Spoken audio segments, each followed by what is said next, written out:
So the conclusion is that AR1 is in close contact with the alpha subunit C-terminal domain.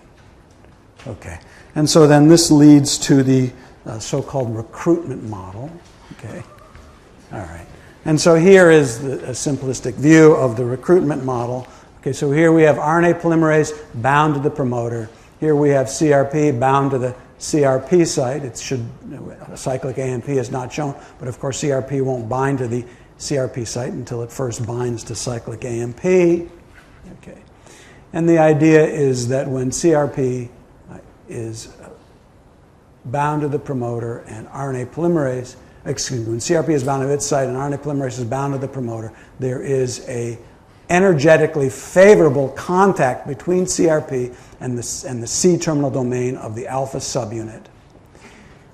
This energetically favorable interaction then between AR1, so this dark blue area is meant to represent AR1, between AR1 and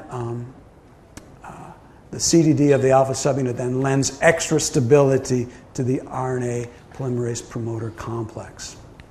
Okay, and so what we say in the field is that CRP recruits RNA polymerase to the promoter. Hi class, this is 2017 Professor Khoury, just interrupting this video just briefly to tell you that the next thing we need to address is the functionality of this contact that we've demonstrated between CRP, between AR1 of CRP and RNA polymerase. Okay, so we've shown that the contact occurs. We haven't really shown that that contact is required for transcriptional activation. So the next experiment will try to address the functionality of that contact. Okay, and so here is one kind of a functional assay that's attempting to address the function of that contact. And so this is an in vitro transcription experiment, published quite a long time ago, in which we have a mixture of two different promoters, the LAC wild-type promoter and the LAC UV5 promoter. Remember, the only difference between those two promoters is that the LAC wild-type promoter contains a bad non-consensus Pribnow box. The LAC UV5 promoter contains a consensus Pribnow box. So we just have these two nucleotide substitutions here. And what they did was they also altered these two templates in such a way that transcription of this template gave rise to a longer transcript than transcription of this template. Okay. So they could resolve the transcription products from these two templates from one another just by running them out on a gel. Okay. And the other thing then that was present in the reaction, of course, was RNA polymerase. They either had wild-type RNA polymerase or RNA polymerase from which they had removed the CTD. So in other words, they were able to make an RNA polymerase which lacked the CTD, a form of RNA polymerase in which they basically cut off the CTD.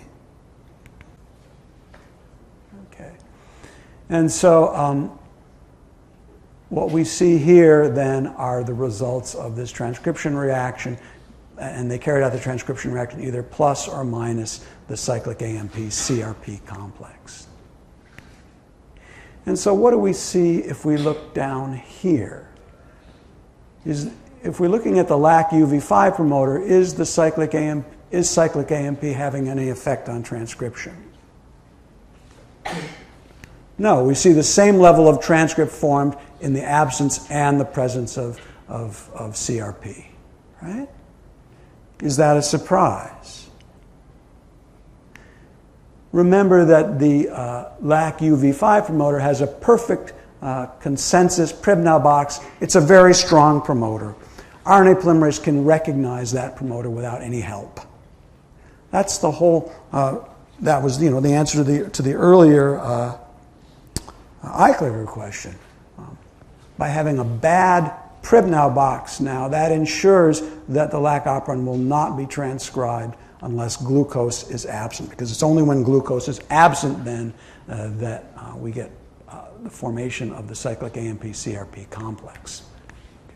So in this LAC UV5 promoter where we have a perfect consensus Pribnow box now, RNA polymerase is able to recognize that promoter without any help from CRP, and so now if this was if this promoter existed in vivo now, we would not need to fulfill that absence of glucose condition before we transcribe the lac operon, and that would be wasteful. We would potentially be transcribing the lac operon when glucose was available.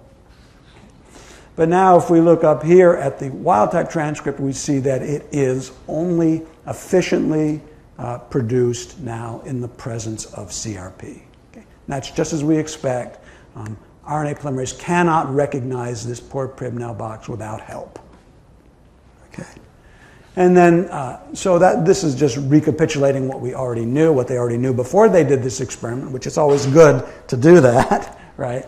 The important thing is if we look here. What do we look here if we're using the RNA polymerase which is missing the CTD? Is CRP able to stimulate the transcription of the lac wild-type promoter when it's presented with an RNA polymerase that's lacking the CTD? No. Okay. So this is really evidence then that interaction may play a functional role in activation of the promoter. Okay.